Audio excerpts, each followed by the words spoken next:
Tania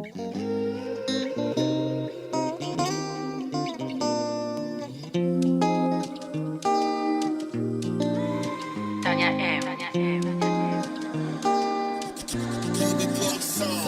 Il y a des années que j'ai rencontré mon bien-aimé.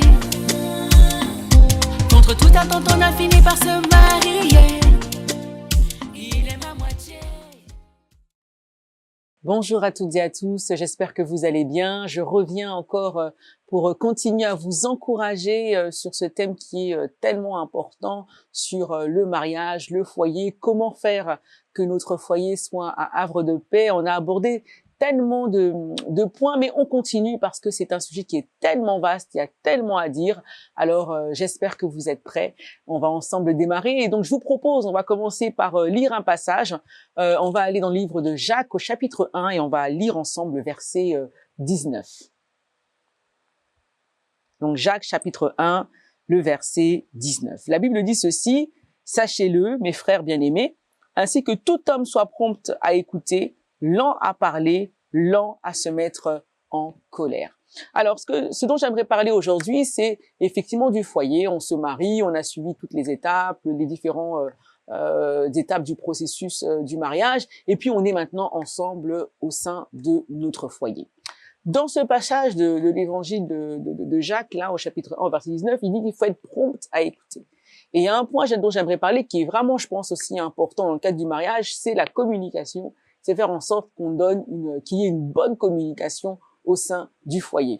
Dans la communication, c'est le fait qu'on puisse s'exprimer, qu'on puisse partager un message, un sentiment, le fait qu'il y ait une personne qui s'exprime et puis aussi le fait qu'il y ait une personne qui écoute. On dit souvent qu'il y a, entre guillemets, un expéditeur du message et il y a un destinataire du message. Ce qui veut donc dire que quand on s'adresse à une personne ou à plusieurs personnes, eh ben, c'est important de savoir à qui on s'adresse.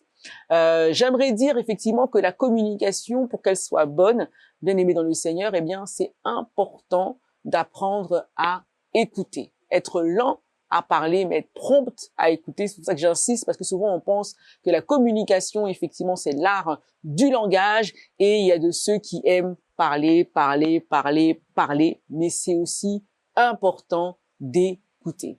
Alors que ce soit pour l'homme ou que ce soit pour la femme, c'est important d'être à l'écoute du père, de la personne qu'on aime, avec qui on vit tous les jours.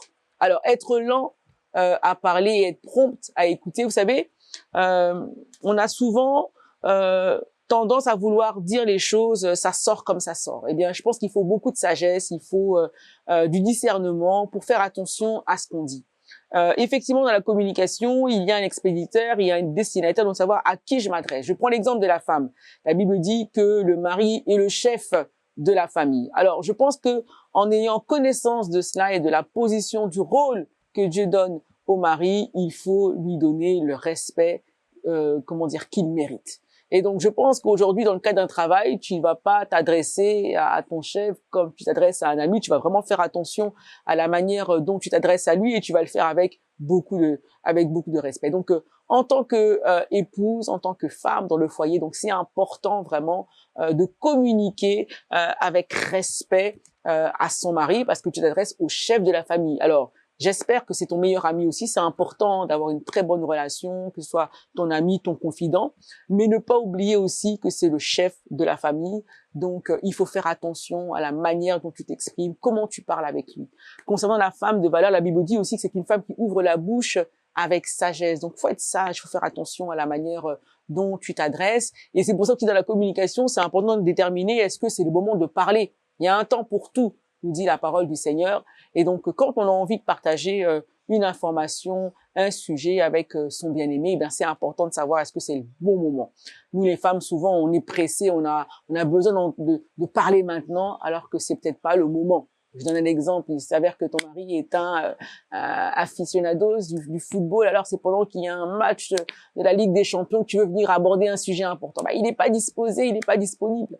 Donc, il faut savoir se dire que non, là, c'est pas le moment. Il y a un temps pour tout, il y a un temps pour cela, pour aborder des sujets qui sont importants, qui sont sérieux, des sujets qui te tiennent à cœur. Eh bien, il faut savoir déterminer le bon moment pour s'exprimer. Donc ça, c'est important de réaliser à qui je m'adresse.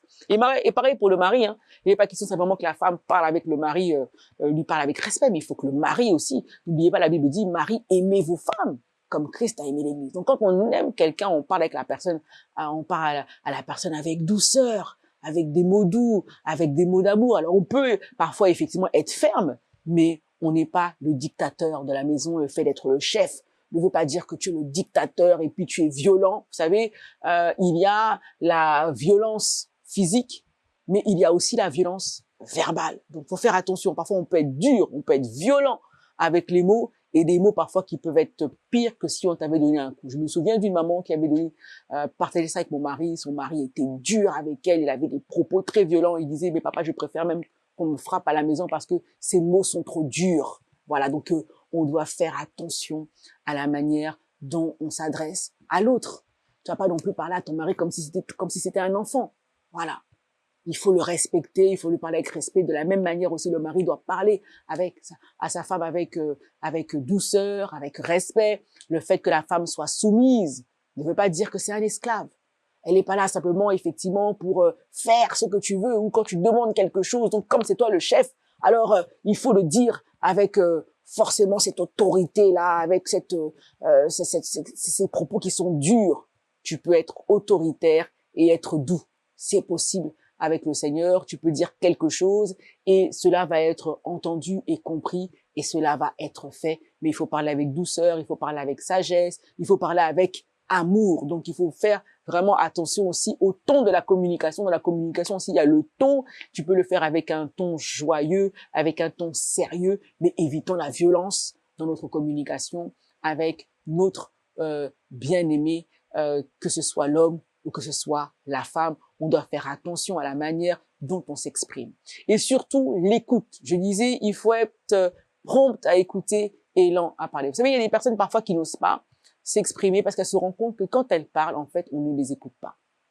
Il faut écouter la personne et puis il faut essayer de comprendre aussi la personne. Qu'est-ce que la personne essaye de nous dire? Qu'est-ce qu'elle ressent? Il faut essayer vraiment d'être une écoute active, que tu puisses vraiment te rendre compte de ce que la personne est en train de partager avec toi. Il y a des personnes qui n'osent plus parler parce qu'ils disent, mais ça sert à rien que je parle parce qu'en fait, ils n'écoutent pas. Ou encore, elles n'écoutent pas. On doit prendre le temps d'écouter et de comprendre le message que la personne est en train de partager avec moi. Qu'est-ce qu'elle ressent? Vous savez, chacun de nous, on a eu notre éducation, on a eu peut-être parfois des cultures différentes. Et donc, la Bible dit que l'homme quittera son père et sa mère, s'attachera à sa femme, et ensemble, ils deviendront. C'est pas automatique de devenir une seule chair. C'est aussi un processus. Ça prend aussi du temps. Ça peut prendre des mois, ça peut prendre des années d'être un. Et pour ça, il faut se comprendre. Et pour se comprendre, eh bien, il faut s'écouter. Il faut écouter l'autre. Quel est son état? Peut-être il y a un mal-être. Il faut écouter. Il faut prendre le temps de suivre. Il faut prendre le temps de comprendre. Il y a des choses peut-être qui, toi, ça te passe. C'est pas grave. C'est un petit problème. Et pour d'autres personnes, c'est important. Donc, ne néglige pas le propos parce que pour toi, c'est pas un problème. Si c'est un problème pour la personne qui est avec toi, essaye de comprendre là et transmets-lui justement ta foi et le fait que tu ne prends pas cette situation comme étant un problème et les raisons pour lesquelles ce n'est pas pour toi un problème. Il faut que la personne aussi te comprenne. C'est vraiment un temps qui est important de se comprendre. C'est pour ça que j'encourage aussi les jeunes couples à prendre le temps et de se connaître et pas se précipiter à tout de suite faire un enfant parce que quand l'enfant arrive, c'est d'autres situations qu'il faut gérer et c'est important de former une seule et même personne parce qu'on a vu aussi les enfants être des sources de conflits. Donc c'est important dans le couple de communiquer, de prendre le temps d'échanger, de prendre le temps d'écouter l'autre, de prendre le temps de comprendre l'autre. Ce qui, toi, te fait mal, peut-être ne fera pas mal à l'autre, mais tu dois comprendre. Il faut savoir qu'est-ce que ma femme aime et qu'est-ce qu'elle n'aime pas. Qu'est-ce que mon mari aime et qu'est-ce que mon mari n'aime pas. Et surtout, il faut comprendre la communication, c'est une communication interne. C'est ce qui se passe, c'est entre vous. C'est pas parce que ça se passe de manière différente ailleurs que ce qui se passe ailleurs doit aussi venir se faire dans votre foyer. Vous êtes unique. Il n'y a pas de personne comme vous. Et c'est pas parce que vous êtes un homme que tous les hommes sont pareilles.